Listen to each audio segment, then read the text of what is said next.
तो आवारापन 2 मतलब अगर शॉर्ट में बताऊँ तो ये मूवी थिएटर में देखने लायक नहीं है। और मैं सच बताता हूँ कि मैंने जब इस मूवी को देखना स्टार्ट किया था और फ़िल्म की ओपनिंग में ही वो गाना आता है, तो फिर आओ। तो बस वहाँ से मुझे लगा कि यहाँ पर ये लोग ना बस नॉस्टैल्जिया पे खेलने वाले हैं, जो कि मेरी एक्सपेक्टेशन भी थी। मैं ये चाहता था कि मुझे पिछले फ़िल्म का भी एक्सपीरियंस इसमें में देखने को मिले और मैं इस चीज़ को सबसे ज़्यादा चाहता था कि मुझे जो पुरानी फ़िल्म के जितने भी सारे गाने हैं, जिनमें से जो टॉप 2 गाने हैं, तो फिर आओ एंड तेरा मेरा रिश्ता। ये दोनों गाने मुझे भरपूर सुनने को मिलने वाले हैं।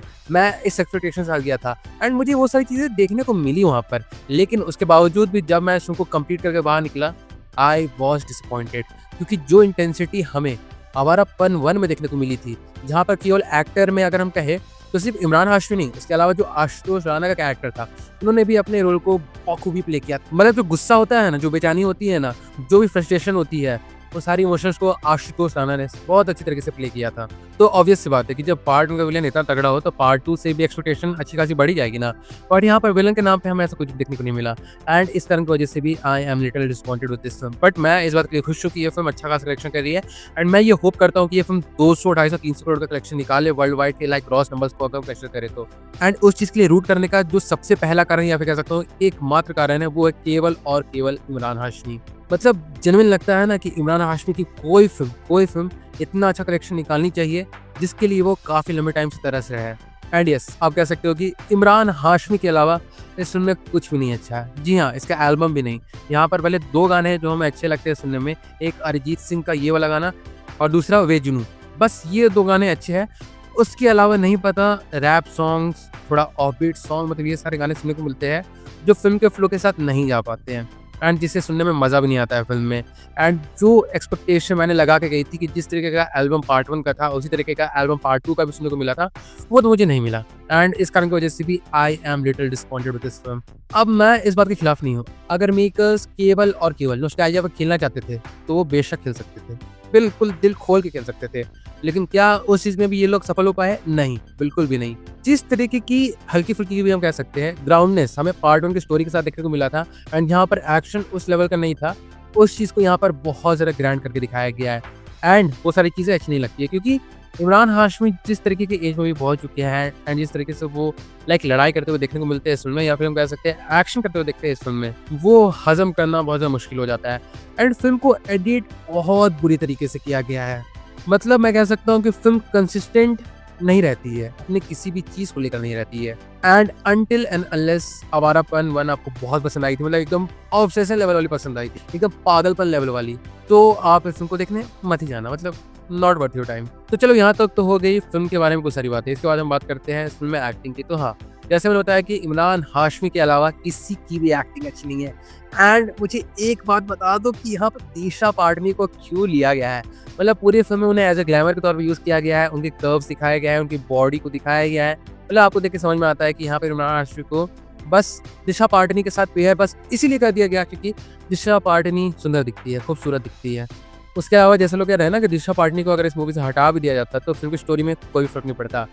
जी हाँ, कोई भी फ़र्क नहीं पड़ता। बट मेकर्स को लगा कि पार्ट 1 तो एक रोमांटिक फ़िल्म थी, तो यहाँ पर भी तो हमें एक रोमांटिक आप देना ही पड़ेगा। तो उसके लिए उन्होंने ये कांड करके दिखा दिया है। और जैसा मैंने बताया कि ये आवारापन और वे जुनून, इन 2 गानों को छोड़कर इस फ़िल्म में कोई भी गाना अच्छा नहीं है। एंड हाँ, जो पुराने गाने को इस्तेमाल किया गया है, तो फिर आओ एंड उसके बाद तेरा मेरा रिश्ता, वो सुनने में अच्छा लगता है। मतलब हाँ, नॉस्टैल्जिया वहाँ पर से आ जाता है माइंड में। लेकिन फ़िल्म के शुरुआत ही इतनी बचकानी तरीके से की गई है कि मैं क्या ही बोलूँ इस फ़िल्म के बारे में। जहाँ पर अगर आपने पार्ट 1 देखा है तो आपको पता है कि पार्ट 1 की एंडिंग में हमें ये बता दिया गया था कि इमरान हाशमी मर चुका है एंड वो स्वर्ग जा चुका है, अपनी प्रेमिका आलिया से मिल चुका है। तो वहाँ पर एक प्रॉपर एंडिंग उस फ़िल्म को देखने को मिल गई थी। एंड मैं सच बता रहा हूँ, मैंने इसका ट्रेलर भी नहीं देखा था। लिटरल मैंने इसका ट्रेलर भी नहीं देखा था।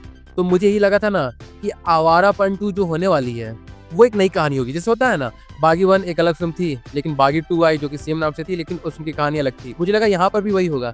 लेकिन मेकर्स ने एक चीज़ कहा कि नहीं, हम कहानी को तो अलग नहीं रखेंगे, हम कहानी को वहीं से कंटिन्यू करेंगे। और कैसे कंटिन्यू करेंगे कि जब इमरान हाशमी का कैरेक्टर कथित मर जाता है आवारापन 1 में, तो हम वहाँ से इस कहानी को उठाएँगे एंड लिख देंगे कि कुछ चाइनीज़ मॉन्क्स ने इमरान हाशमी को बचा लिया था। एंड जो पार्ट 1 की बेसिक कहानी थी, जहाँ पर ये बताया गया था हमें कि आलिया जो थी, वो जितने भी सारे कैद में लोग हैं उन्हें आज़ाद करना चाहती है। तो उसी चीज़ को, उसी पर्टिकुलर ट्रेड को यहाँ पर भी फॉलो किया गया है एंड इमरान हाशमी फिर से उसी आज़ादी वाले कॉन्सेप्ट को फॉलो करते हुए इस फ़िल्म में अपनी भूमिका को निभाते हुए आगे बढ़ते हुए चलते जाते हैं। जहाँ पर पता नहीं मुझे क्यों ऐसा लग रहा है कि डेलिबरेटली जो इस फ़िल्म का मेन विलेन है, मतलब ये वाला जो विलेन है, वो खुद को ना मतलब बहुत ज़्यादा कूल दिखाने की कोशिश कर रहा था। लेकिन उसका कैरेक्टर सेटअप ऐसा किया ही नहीं गया था कि इन सारी चीज़ों को हम मान सकें। तो इसलिए वो कूल की जगह कुछ और लग रहा था, जो अगेन सी से स्टार्ट होता है। बट मैं वो भी नहीं कह रहा हूँ जो आप सोच रहे हो, मैं क्रिंज की बात कर रहा हूँ।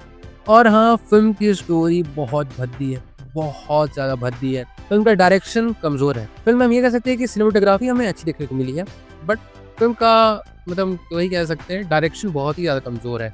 और हैरानी इस बात से लगती है कि इस फ़िल्म को नितिन कक्कड़ ने बनाया है एंड उसके बावजूद भी इस फ़िल्म का जो एंड रिज़ल्ट है वो ऐसा हमें देखने को मिला है। एंड हाँ, साइड कैरेक्टर्स ठीक-ठाक है, मतलब ऐसा भी नहीं है कि हमें थिएटर छोड़ने के बाद उनके बारे में याद रहेगा, लेकिन साइड कैरेक्टर्स ठीक-ठाक है, मतलब जो काम उन्हें दिया गया था उस चीज़ को उन्होंने अच्छे से निभाया है। लेकिन फ़िल्म में अगर हम कह सकें कि फ़िल्म को आप थिएटर में जाकर देखो ही देखो, ये फ़िल्म वैसी है, तो वो उसी की गारंटी मैं नहीं दे सकूँगा।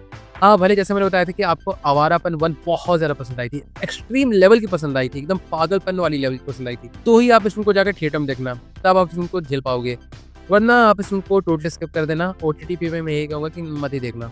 And so yes, with that being said मैं वीडियो यहीं पे कंक्लूड करता हूँ। तो अगर समाप्त किया जाए तो हाँ, फ़िल्म अच्छी नहीं है। फ़िल्म केवल नॉस्टैल्जिया पर खेलने की कोशिश करती है, लेकिन उस चीज़ को भी अच्छी तरीके से पुल ऑफ नहीं कर पाती है। फ़िल्म में इमरान हाशमी के अलावा और कुछ भी सेविंग ग्रेस नहीं है और जो एक लौती एक्सपेक्टेशन रहती थी इमरान हाशमी की फ़िल्मों के साथ कि उनकी फ़िल्म कैसी भी हो, उनकी फ़िल्म के सारे गाने बहुत अच्छे होते हैं।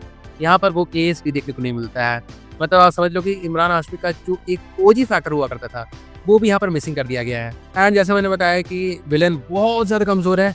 ईशा पाटनी को बस यहाँ पर रखा गया है रहने के लिए कि आप आओ, आप खूबसूरत हो, आप बस आओ और कुछ नहीं। साइड कैरेक्टर्स ठीक-ठाक है, फ़िल्म की राइटिंग बेहद कमज़ोर है, इनकंसिस्टेंट है, फ़िल्म का डायरेक्शन भी शॉकिंगली अच्छा नहीं देखने को मिलता है, सिनेमेटोग्राफी ठीक-ठाक है, बस इतना ही। पर वेल फिर भी चलो, ये जो भी बातें मैंने इस वीडियो में कही है वो तो मेरा फिर से अपना एक पर्सनल ओपिनियन है।